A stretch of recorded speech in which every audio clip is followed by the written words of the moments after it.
السلام علیکم ورحمۃ اللہ وبرکاتہ۔ میں ہوں عبدالوہاب شاہ اور آپ دیکھ رہے ہیں نقطہ گائیڈنس چینل۔ ناظرین، خطے کی صورتحال کے حوالے سے چند ایک اہم اپڈیٹس ہیں جن کے حوالے سے آج بات کرنی ہے، جن میں سے ایک جو ہے اپڈیٹ ہے وہ مہاجرین کے حوالے سے ہے پاکستان میں، اور اس کے علاوہ کچھ ایک اہم چیزیں جو ہیں وہ افغانستان کے حوالے سے ہیں۔ تو سب سے پہلے مہاجرین پر ہی بات کر لیتے ہیں۔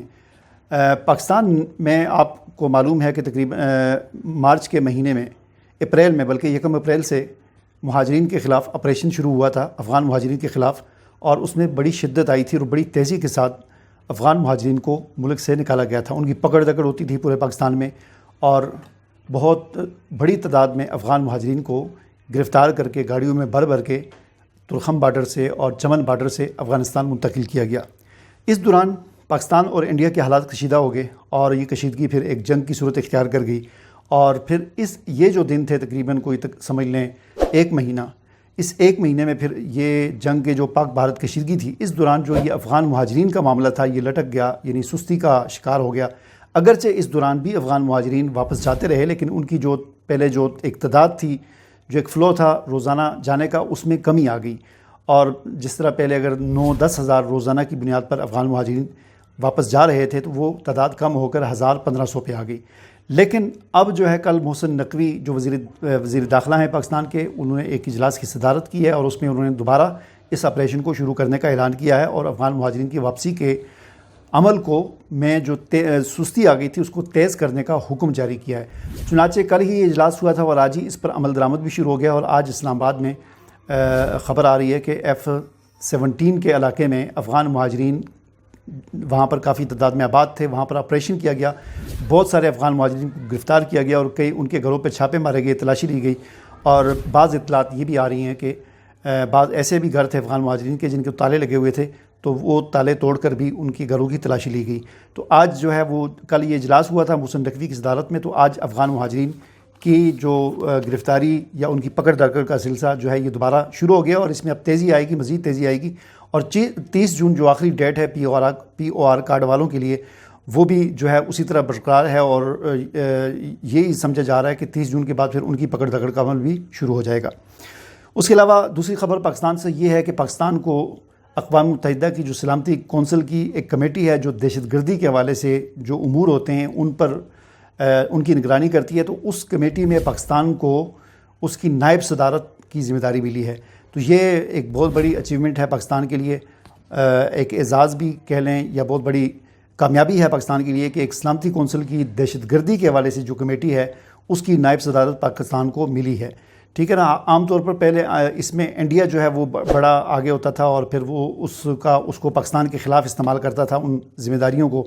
تو اب جو ہے یہ دہشت گردی کی جو کمیٹی ہے اس کی نائب صدارت پاکستان کو ملی ہے۔ اس کے علاوہ یہ بھی کہا جا رہا ہے، یہ بھی خبر آ رہی ہے کہ سلامتی کونسل کے اندر ہی ایک خصوصی ایک کمیٹی ہے جو صرف افغانستان کی امور سے متعلق ہے، یعنی افغانستان پر جو پابندیاں لگی ہوئی ہیں، چاہے وہ اقتصادی پابندیاں ہوں، ہتھیاروں کی پابندیاں ہوں، یا وہاں کے جو افراد ہیں جن پر دہشت گردی کے الزامات لگتے ہیں جیسے طالبان وغیرہ، تو ان پر جو سفری پابندیاں ہوتی ہیں، یعنی افغانستان کے امور سے متعلقہ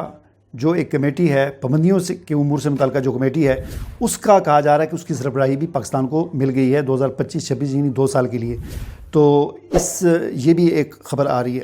اس کے علاوہ جی افغانستان سے ایک خبر یہ ہے کہ وہاں پر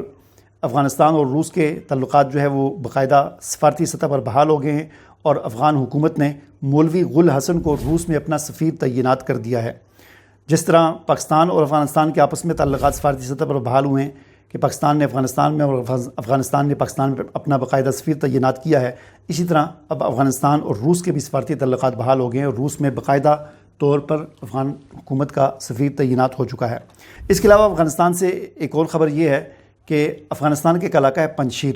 تو پنجشیر میں جو ہے یہ چیری پھل نہیں ہوتا، چیری پھل آج کل اس کا سیزن ہے، تو یہ چیری پھل وہاں پر کافی تعداد میں ہوتا ہے۔ تو افغان حکومت نے پنجشیر سے صرف 1 ہفتے میں 100 ٹن چیری روس اور اس کے متعلقہ جو ممالک ہیں ان میں برآمد کی ہے۔ 1 ہفتے میں 100 ٹن چیری بہت بڑی مقدار ہے، تو 100 ٹن چیری پنجشیر سے روس، تاجکستان، ازبکستان وغیرہ میں برآمد ہوئی ہے، اور یہی چیری گزشتہ سال یعنی پچھلے سیزن میں یہ چیری پاکستان اور انڈیا برآمد ہوئی تھی، لیکن اس سال چونکہ وہ حالات اس طرح کے نہیں ہیں، کوئی بارڈر کی صورتحال بھی اچھی نہیں ہے، وہ آمد و رفت اور پابندیاں یہ وہ پاکستان اور بھارت کی کشیدگی اور پاکستان اور افغانستان کی کشیدگی، تو پچھلے سال یہ چیری پاکستان برآمد ہوئی تھی، یعنی پاکستان آئی تھی، اور یہاں پر اس کی وجہ سے چیری کا ریٹ بھی پچھلے سال کافی کم تھا، لیکن اس دفعہ افغان حکومت نے وہ چیری پاکستان کی طرف نہیں بھیجی بلکہ اس کو روس کی طرف امپورٹ کر دیا۔ اور اسی سلسلے کی ایک اور بڑی اہم خبر ہے اور بہت بڑی یعنی کہہ لیں کہ افغان حکومت کی کامیابی ہے جنہوں نے حاصل کی ہے، وہ یہ ہے کہ افغانستان یورپ کے ساتھ بذریعہ ٹرین جڑ چکا ہے، یعنی پٹلی کے ذریعے، ٹرین کی پٹلی کے ذریعے افغانستان یورپ کے ساتھ، یورپی ممالک کے ساتھ جڑ چکا ہے۔ چنانچہ کچھ عرصہ پہلے افغان حکومت نے ایک بڑی ٹرین جس میں 10-15 بوگیاں تھیں، وہ پوری ٹرین جو ہے ڈرائی فروٹ سے بھر کے یورپ بھیجی تھی۔ تو یہ ٹرین افغانستان سے ایران، ایران سے ترکی اور ترکی سے آگے یورپ میں داخل ہوتی ہے، تو پوری وہ ٹرین ایک بھیجی تھی طالبان نے، افغان حکومت نے ڈرائی فروٹ کی بھر کے یورپ کی طرف ڈرائی فروٹ کو انہوں نے برآمد کیا تھا۔ تو اب وہ ٹرین وہاں سے واپسی پر فرانس سے خشک دودھ اور دیگر اس طرح کی ضروری جو چیزیں ہیں وہ لے کر واپس افغانستان پہنچ چکی ہے۔ تو یہ ایک افغان حکومت کی بہت بڑی کامیابی ہے کہ وہ براہ راست بذریعہ ٹرین یا بذریعہ پٹلی آپ کہہ لیں، وہ یورپ کے ساتھ افغانستان جڑ گیا ہے، اور اب انہوں نے باقاعدہ ٹرین کے ذریعے تجارت شروع کر دی ہے کہ افغانستان ٹرین بھر کے 15-20 بوگیاں بھر کے یورپ بھیجتا ہے اپنا مال، اور پھر وہاں سے وہ ٹرین واپس آتی ہے، تو وہاں سے وہ سامان لے کر واپس آتی ہے۔ تو یہ چند ایک باتیں تھیں، اجازت دیجیے، اللہ حافظ۔